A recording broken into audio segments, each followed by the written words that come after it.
할렐루야. 사랑합니다.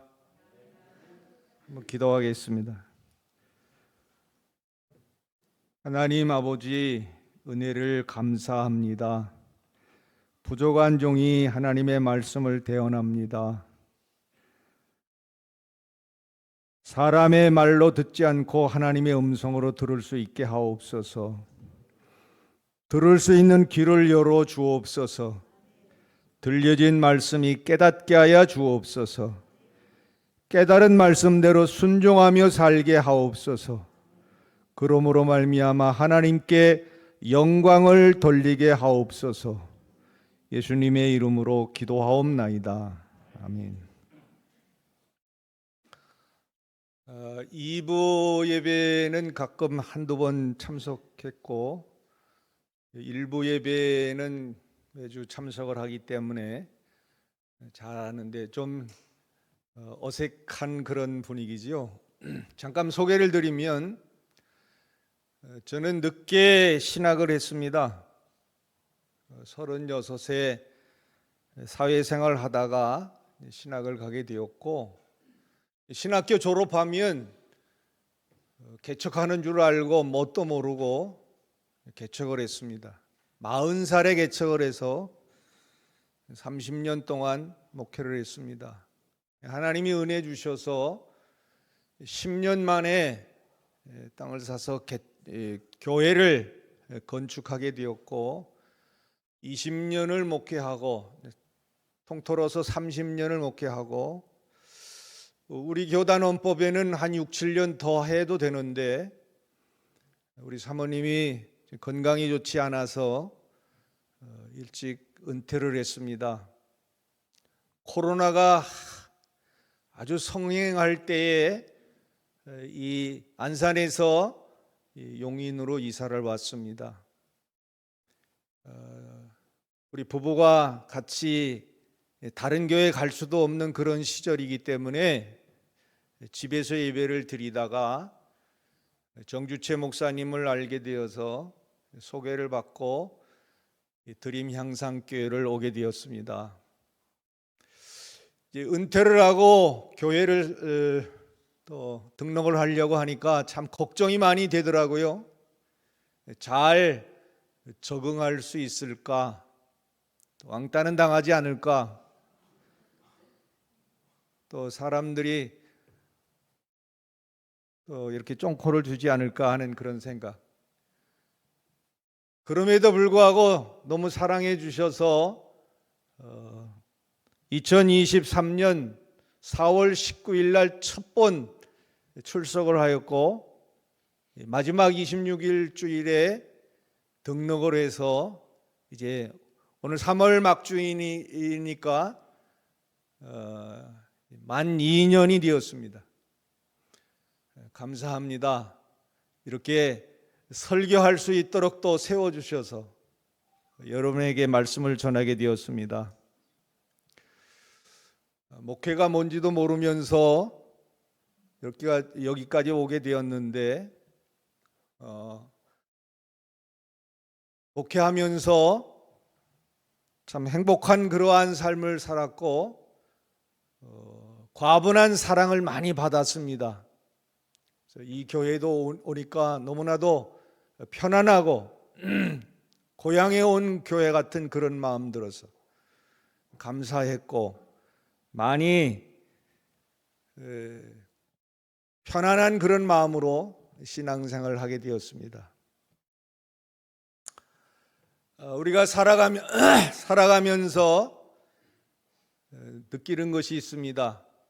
참 시절이 어렵고 힘든 그런 세상입니다.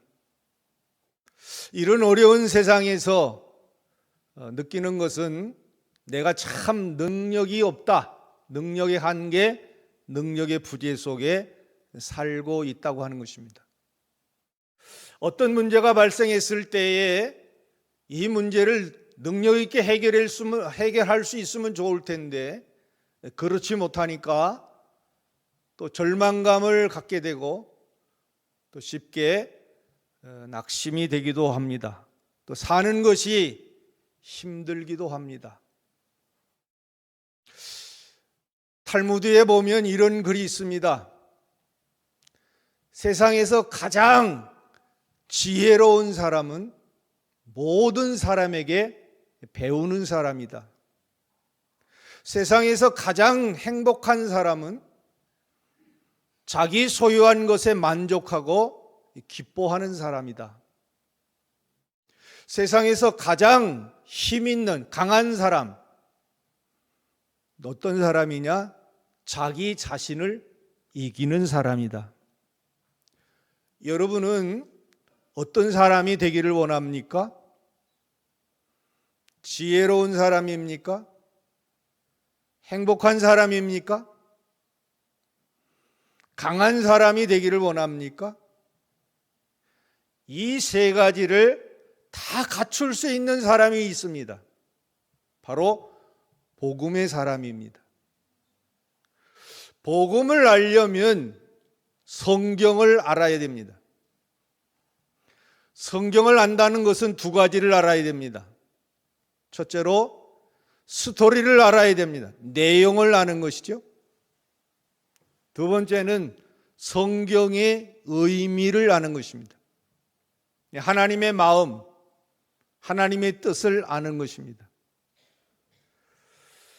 구약에 보면 십계명이 두 군데 나옵니다. 출애굽기 20장에도 나오고 신명기 5장에도 나옵니다. 그러나 같은 점이 있고 다른 점이 있습니다. 같은 점은 설교자와 내용이 동일합니다. 다른 점이 있습니다. 시간과 청중이 다릅니다. 신명기 5장에서는 40년이라고 하는 기간이 흘러서 말씀을 듣는 청중이 출애굽기 20장의 사람하고 다릅니다. 신명기 5장 2절 3절에 이런 말씀이 있습니다. 저기 띄어져 있는 말씀을 함께 읽겠습니다. 시작.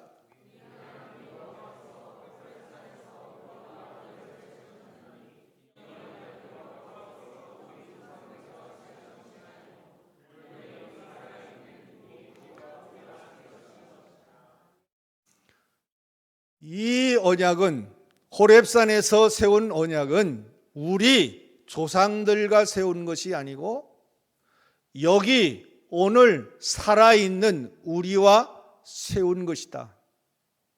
하나님의 말씀을 받을 때에 다른 사람이 들으라고 이제 말씀을 주시는 것이 아닙니다. 오늘 내게 주시는 말씀으로 받아야 은혜가 됩니다. 다른 사람, 오늘 꼭 저 말씀은 오늘 출석하지 않은 저 사람이 들어야 되는데, 아니요. 그 말씀은 바로 내가 들어야 되는 것입니다. 그래야 내가 깨닫고 변화가 이루어지는 것입니다. 고린도전서 10장 11절 말씀 속에 보면 저희의 당한 일이, 이스라엘에 당한 일이 우리의 거울이 되고, 요즘 성경에 보면 본보기가 되고, 말세를 만난 우리에게 경계로 깨닫게 하기 위해서 주셨다. 마태복음 15장에 보면 바리새인들 서기관이 예수님의 제자들이 손을 씻지 않고 떡을 먹는 것을 책잡으려고 예수님 앞에 와서 따집니다. 당신의 제자들은 왜 손을 씻지 않고 장로의 전통을 어겼다? 그랬더니 예수님께서는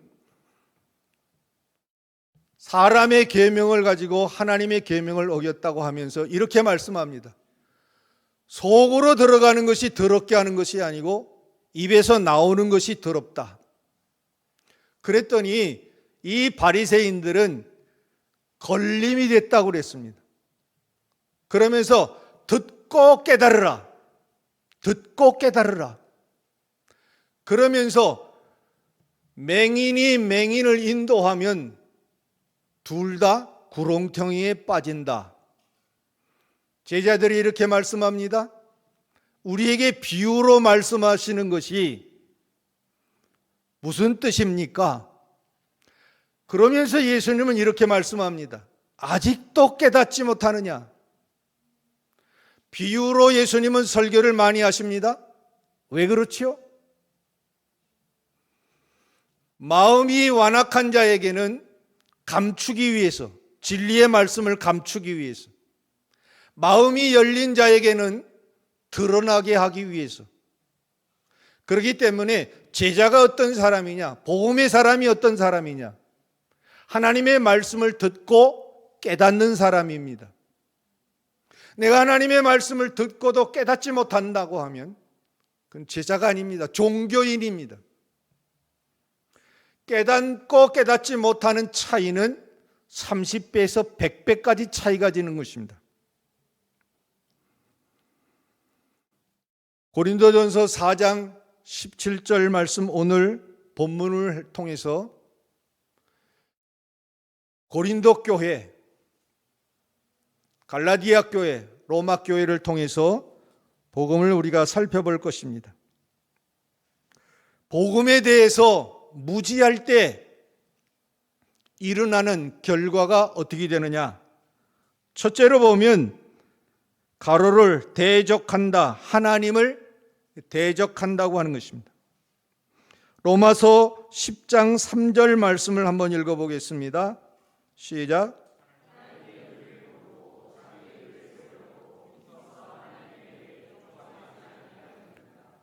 자기 의의를 세우려고 하나님의 의의에 복종하지 않는 것이 복음을 모르고 섬기는 것입니다.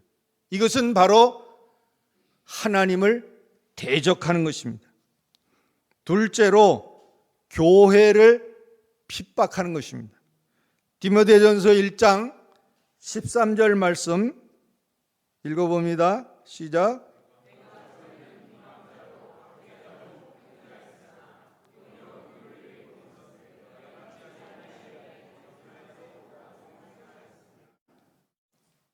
알지 못하고 행하였다. 사도 바울은 율법의 선생입니다. 모든 것을 잘 압니다. 그러나 내가 비방자, 핍박자, 박해자가 된 것은, 그런 중에서도 국류를 입은 것은 내가 알지 못하고 행하였다. 뭐를 알지 못하고 행하였습니까? 복음을 알지 못하고 행하였다. 복음을 알지 못하고 열심을 내는 것은 오히려 교회를 핍박하는 거나 마찬가지다, 그 소리예요. 세 번째, 알지 못하고 행할 때에 다른 사람을 멸시한다고 하는 것입니다. 누가복음 18장 9절 말씀을 한번 읽어봅니다. 시작.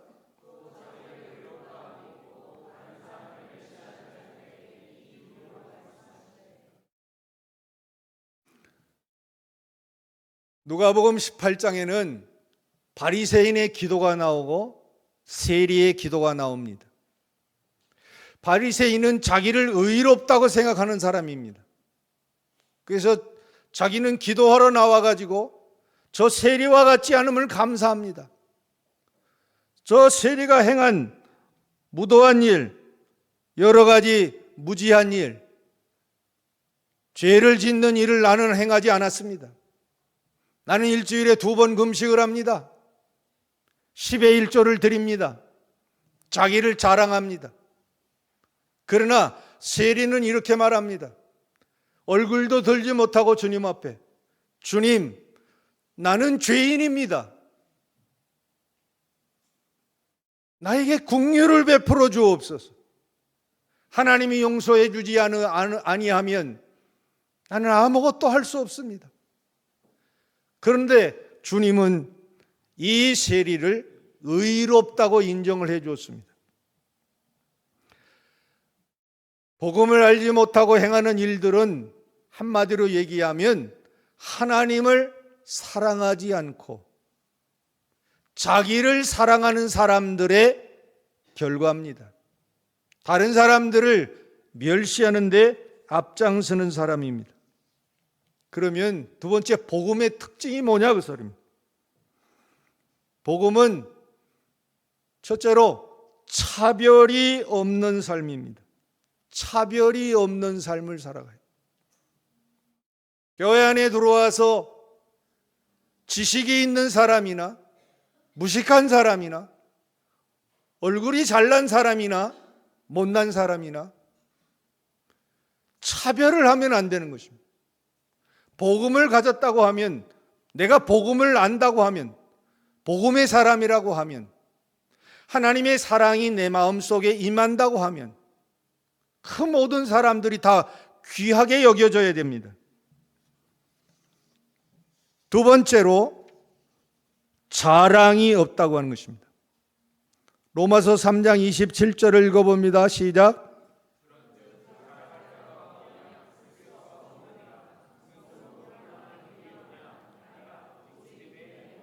고린도전서 4장 7절.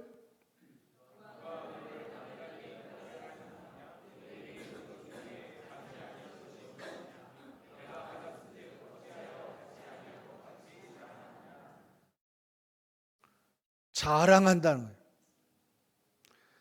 복음의 사람은 철저하게 자랑하지 않습니다. 왜? 자랑은 자기를 높이는 것입니다. 자기 의의를 세우는 것이 자랑입니다. 나는 이런 거, 내가 이런 거 했어. 자랑의 반대가 뭐죠? 자랑의 반대는 감사입니다. 왜?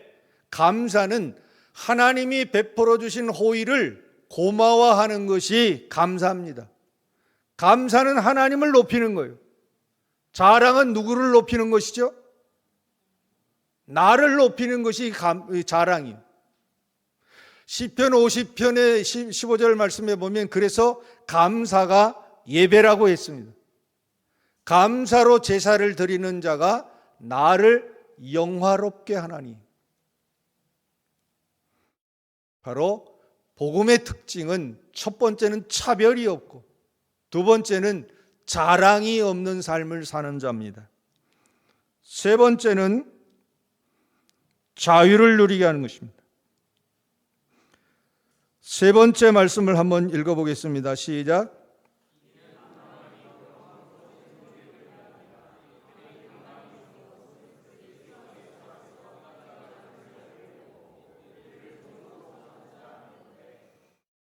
그리스도 안에 있으면 자유를 누리는 것입니다.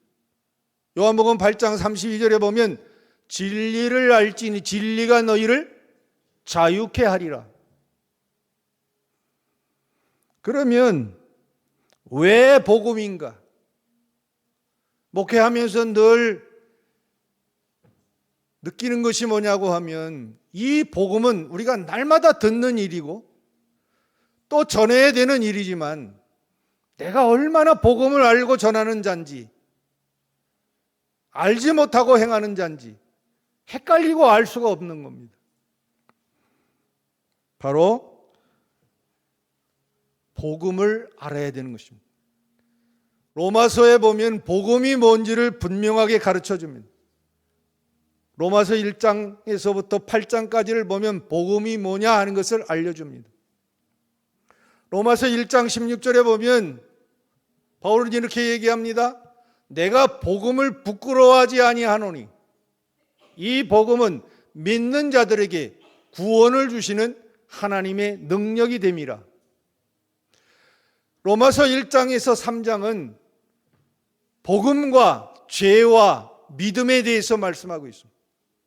4장에 대해서는 하나님께서는 말씀에 대해 성경이 무엇이라고 기억했느냐, 성경이 무엇이라고 기록을 했느냐 그 소리예요. 아브라함과 다윗을 통해서 아브라함은 행함이 아니라 믿음으로 구원받게 됐다. 할례가 아닌 은혜로 구원받게 됐다. 다윗을 통하여서는 일이 아닌 은혜로 구속을 받게 됐다. 구원을 받게 되었다. 로마서 5장에서는 한 사람의 법칙입니다. 한 사람이 불순종함으로 죄가 들어왔고 죄인이 되었고 한 사람이 순종함으로 우리가 의인이 되었다고 하는 것입니다. 로마서 6장에서는 연합의 법칙입니다. 죄 아래서 죽었던 자가 예수님과 연합함으로 인하여 산 자로 여길지어다. 우리는 죽었던 자입니다. 허물과 죄로 죽은 자입니다. 그러나 복음이신 예수와 연합함으로 인하여서 내가 산 자가 되었다고 하는 것입니다. 7장에서는 복음을 율법에 죽으면 하나님의 열매를 맺지만 율법에 죽지 아니하면 사망의 열매를 맺느니라. 내가 복음을 모르고 살아가면 나는 연약한 자가 되는 거예요. 아무리 많은 것을 소유했어도 복음을 모르고 살아가는 사람들은 죽은 자나 다름이 없는 겁니다. 그러나 로마서 8장에 가서는 이렇게 말합니다. 성령이 와서 능력이 없는 우리를 부르셔서 성령의 법이 죄와 사망의 법에서 너희를 해방했다. 자유를 줬다 그 소리예요. 복음이 우리를 자유케 하셨다 그 소리예요. 오늘 말씀을 드리고자 하는 내용은 그겁니다. 그러면 이 복음을 알고 있는 자가, 복음을 믿고 살아가는 자가 왜 교회는 이런 제자 훈련을 많이 하고 하나님의 말씀을 많이 배우는데 왜 갈등이 일어나는가? 분쟁이 일어나는가? 교회에 왜 싸움이 일어나는가? 그래서 고린도 교회를 통해, 갈라디아 교회를 통해, 로마 교회를 통해서 성경에는 그런 문제를 어떻게 해결했는가 하는 것을 살펴보고자 합니다. 고린도 교회에 어떤 문제가 있었고 어떻게 해결했는가 하는 것입니다. 고린도 교회는 너무나 많은 복을 받은 교회입니다. 고린도 교회는 문제가 풍족히 받았으나 자랑하였다고 하는 것입니다. 고린도전서 1장 5절 6절 말씀을 한번 읽어봅니다. 시작.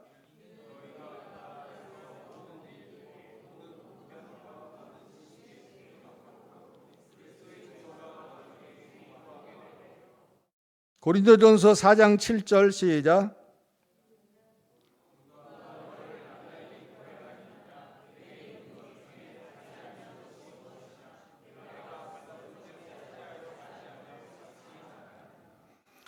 고린도 교회는 여기 보면 모든 일,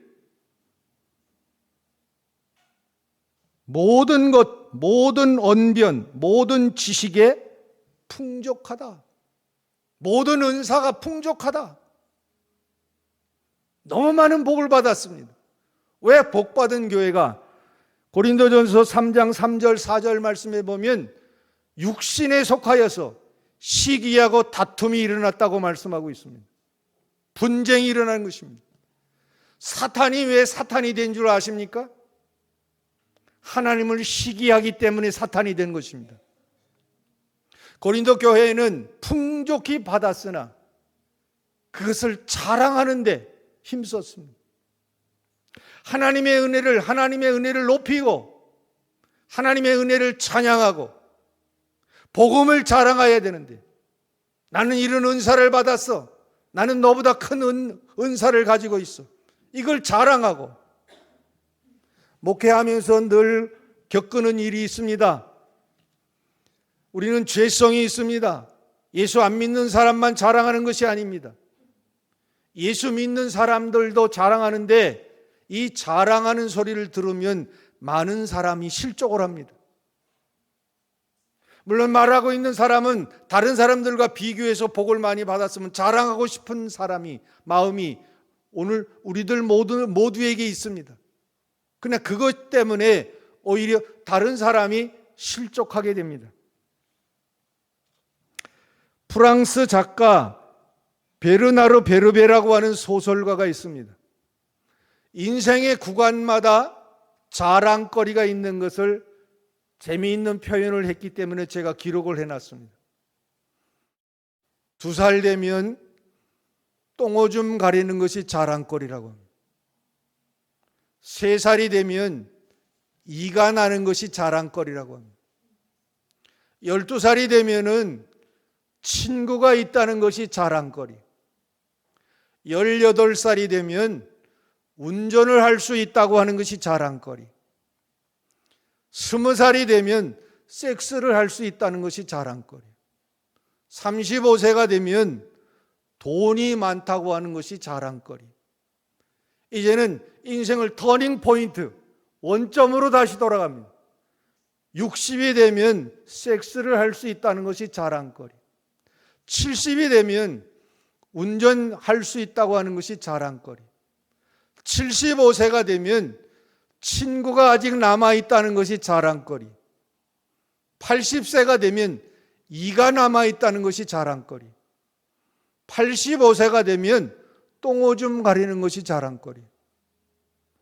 2살에서 자랑거리 똥오줌 가린다는 것이 자랑거리인데, 인생을 다 살고 마지막 부분에 가서 똥오줌 안 싸고 사는 것, 이제 죽는 것이 그게 자랑거리예요.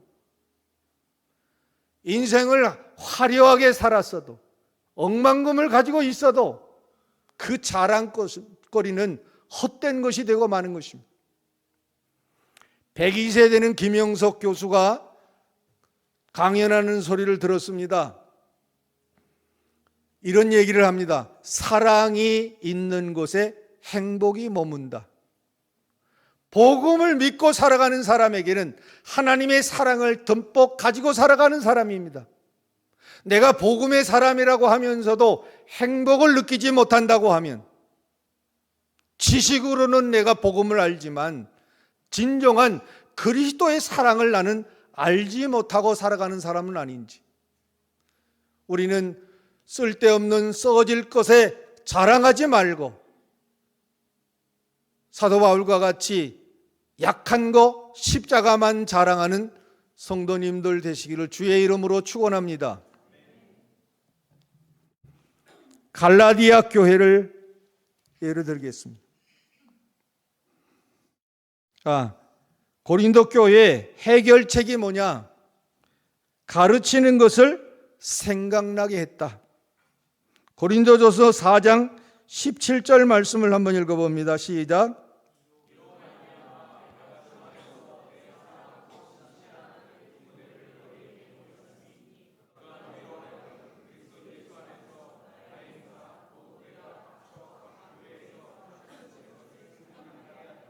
가르치는 것을 생각나, 다시 가르치는 것을 고린도 교회의 문제가 풍족히 받았으나 자랑했습니다. 분쟁하고 시기했습니다. 인간적인 감정으로 그 문제를 해결하려고 들지 않았습니다. 그 문제를 해결하려고 하는 그 방법이 뭡니까? 다시 하나님의 말씀, 복음을 가르치는 것입니다. 그래서 그들에게 복음이 다시 생각나게 하신 것입니다. 교회에 문제가 있으면 인간적인 방법으로 해결하려고 들면 안 되는 것입니다. 다시 복음을 가르쳐서, 우리가 허물과 죄로 죽었던 우리였는데 하나님의 은혜로, 하나님의 능력으로, 하나님의 축복으로 내가 구원받은 거, 이 한 가지 사실만 가지고도 오히려 감사하고 겸손해질 수 있는 사람이 되어야 된다고 하는 것입니다. 갈라디아 교회의 문제를 통해 해결책이 뭐냐 하는 것입니다. 문제는 성령으로 시작하였으나 육체로 마쳤다고 하는 것입니다. 갈라디아서 3장 3절 말씀을 읽어봅니다. 시작.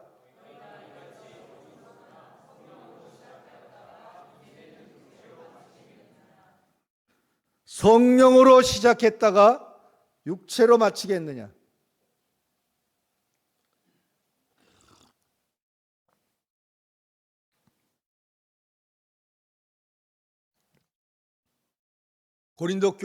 갈라디아 교회는 참 그 성품이 은혜 받는 그러한 아주 기질이 있는 그런 교회입니다.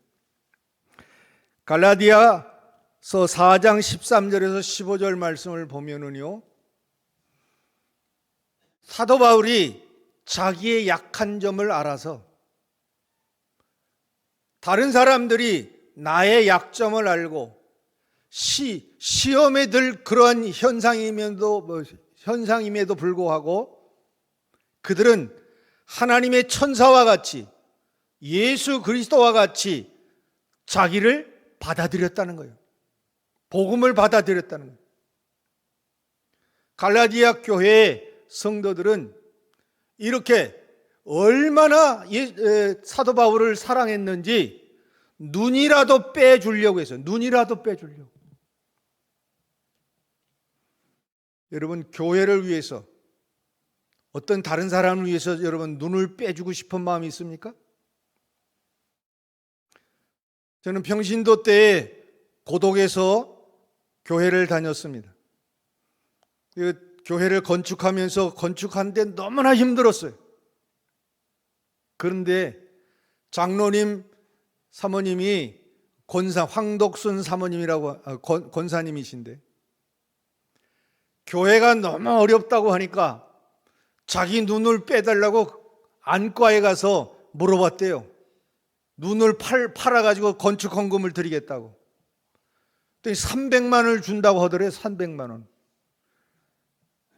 1985년도니까 40년 전 일입니다. 근데 교회에서 그 얘기를 듣고 너무 힘들어서, 그 어떻게 눈을 빼가 팔게 만듭니까? 그래서 저는 자기가 우리 아파트를 가지고 있는 아파트를 내가 팔아서 하나님 앞에 헌금을 했어요. 하나님이 교회를 짓고 힘들다가 신학교를 가게 되었고, 이처럼 여러분 앞에 설교할 수 있는 그런 사람도 되었어요. 사역을 하는 목회자가 되었어요. 정말로 우리가 힘들고 어렵게 우리가 살아갑니다마는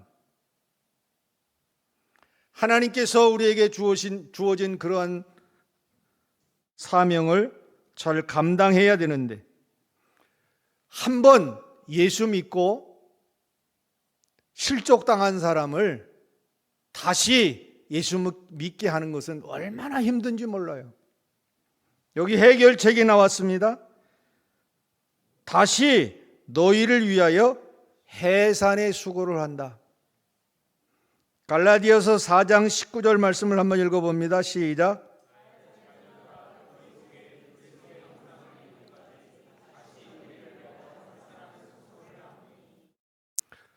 다시 해산의 수고를 해야 돼요. 여러분, 교회에 나와서 나 때문에 실족당하는 사람 다시 예수 믿게 하는 거, 그게 쉬운 것 같아요? 굉장히 힘들어요. 일부 예배 때는 우리 할머니 뻘 되는 사람들을 소개했는데, 2부 때는 이 시간은 제가 직장 생활하면서 들었던 그런 간증을 좀 잠깐 하겠습니다. 제가 제약회사 다닐 때에 원료실에 있었습니다. 원료실에 보면 아침에 오전에 공정서가 나오면 전자저울에 달아서 다 보내고, 오후 시간에는 한가해서 그 2명이 여자 청량을 하는 평량을 하는 아가씨가 있었는데, 조용한 시간에 나에게 와 접근을 합니다.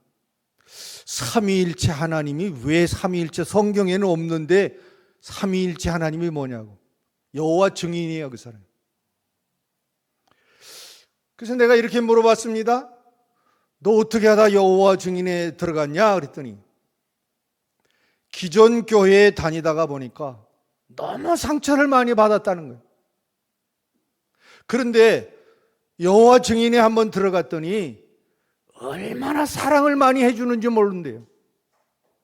일주일 동안 천국을 경험하도록 그렇게 경험을 했다는 거예요. 그리고 난 다음에, 그 사실 가짜 사랑이잖아요. 위장된 사랑이잖아요.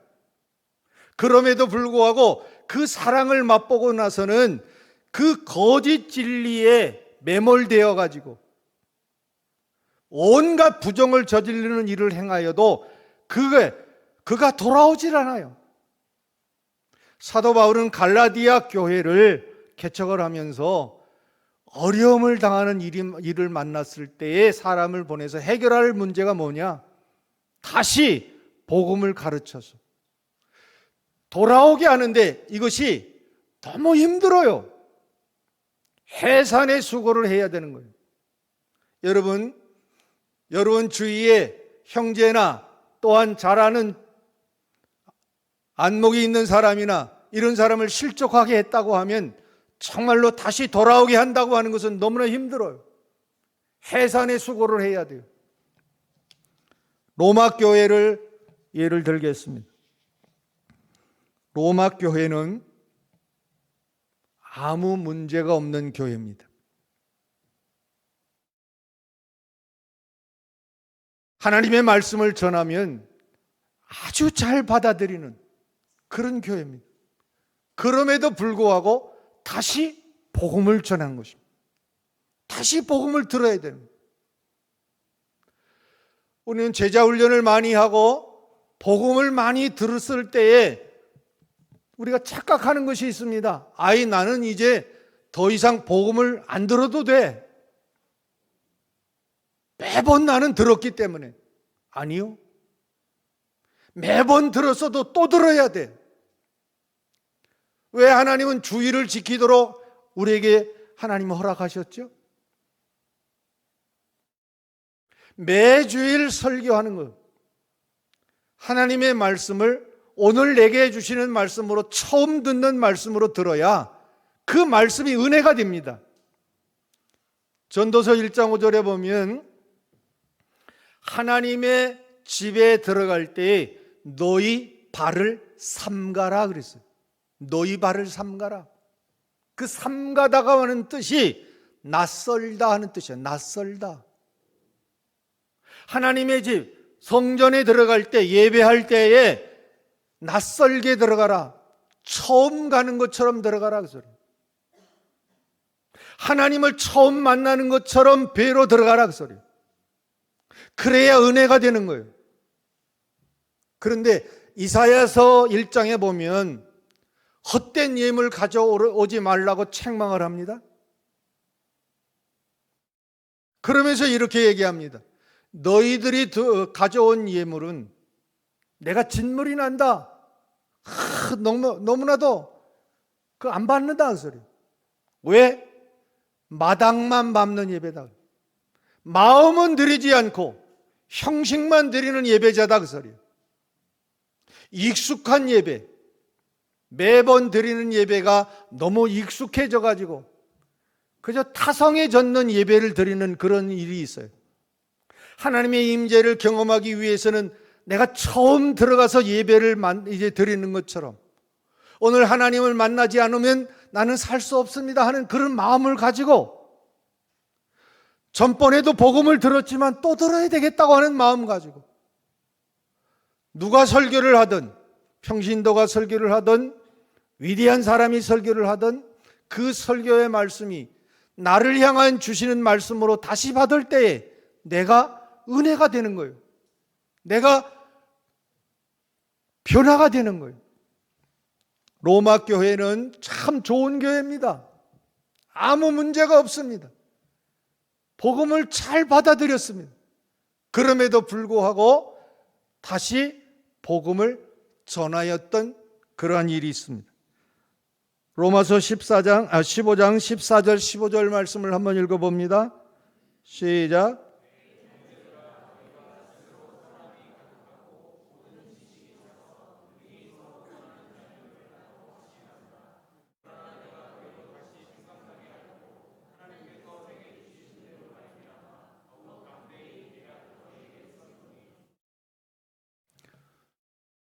다시 생각나게 해서 가르쳤습니다. 우리는 매주일 설교를 들을 때에 너무 지루해. 같은 설교 또 하네. 또 내가 나를 들으라고 나를 까네.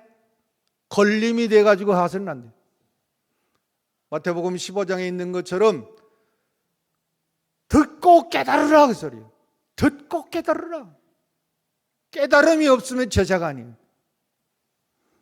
사도행전 20장 24절 보면 하나님이 우리를 부르신 것은 바로 사명을 맡기신 것입니다. 나의 가는 길을 주께서 나의 달려갈 길과 주 예수께 받은 사명, 은혜의 복음을 증언하는 일을 마치려 하면은 나의 생명을 조금 더 귀한 것으로 여기지 않는다. 하나님은 여러분을 이 드림향상교회로 부르셨습니다. 뭐 하려고? 하나님의 사명을 맡기시려고.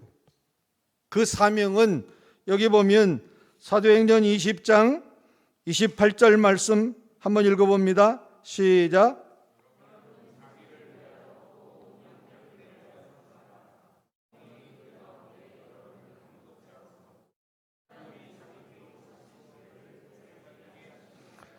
감독자로 세웠다, 제자로 세웠다, 일꾼으로 세웠다 하는 말씀과도 같습니다. 왜 여러분을 감독자로, 일꾼으로, 제자로 삼았습니까? 교회를 보살피게 하기 위해서. 그러면 교회를 잘 건물을 잘 관리하도록 그렇게 보내신 것입니까? 아닙니다.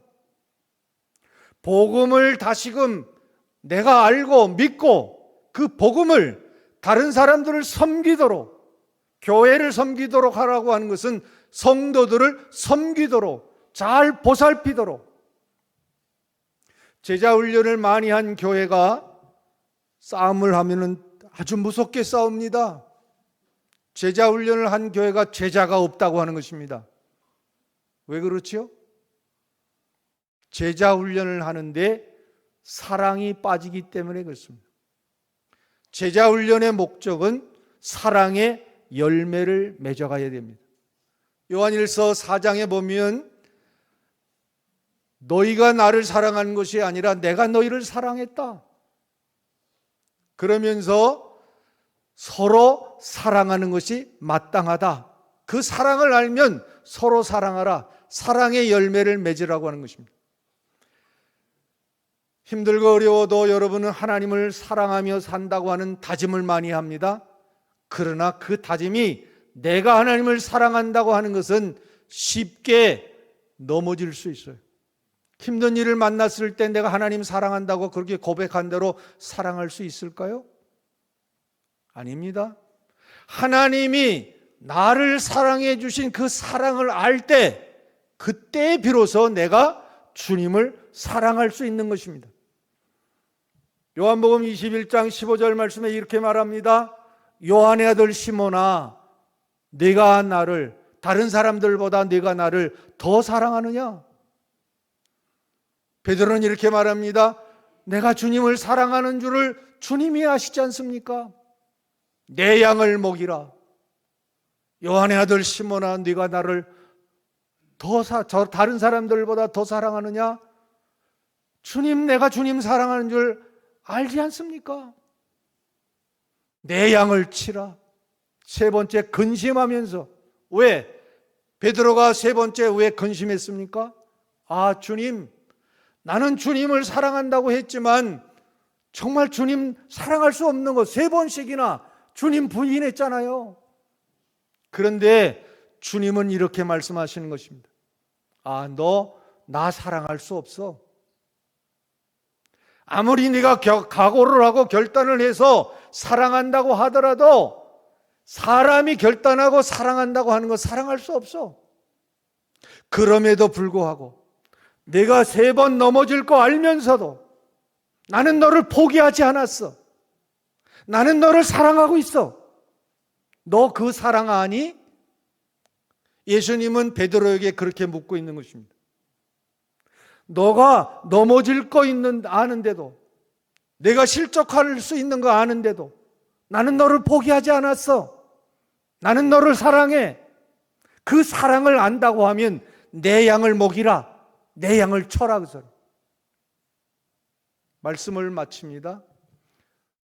여러분, 이제 복음을 우리는 매주일마다 처음 듣는 것처럼 내게 주시는 말씀, 거울과 같이 교훈을 받아서 깨달음을 갖도록 들어야 될 것입니다. 사랑으로 열매 맺지 못하면 아무것도 할 수 없습니다. 사도행전 20장 31절 보면 밤낮으로 훈계하면서 훈계하던 것을 기억하라고 가르치고, 우리는 늘 문제가 있을 때마다 사람의 방법으로 해결하려고 들지 말고 다시 복음을 전하여서 성도들을 예수 앞으로 이끌어내야 됩니다. 그 예수님의 사랑이 나를 사랑해 주셨기 때문에. 다시 말해서 하나님이 나를 사랑해, 내가 실패할 걸 알면서도, 실족할 걸 알면서도 하나님은 나를 결코 포기하지 않는다고 하는 것입니다. 예수님은 마태복음 10장에 보면 12제자를 세우고 이렇게 말하지요. 양을 이리 가운데 보냄과 같도다. 그건 뭐냐고 하면, 세상은 이리때가 득실돼 가지고 너무 들어 삼키려고 하지만, 그러나 믿음의 사람은, 제자는 세상을 포기해서는 안 되는 것입니다. 아무리 힘들고 어려워도 내게 주어진 복음, 이것을 가지고 생명을 살리는 일에 이리때와 같이 공격을 해온다고 할지라도 주님이 내 편 되시는 것을 안다면, 주님이 복음을 주어서 내가 구원받은 백성이라고 하는 것을 안다면, 우리는 세상을 포기하지 않고 나가서 전해야 될 것입니다. 이 말씀을 생각하고 찬송가 510장을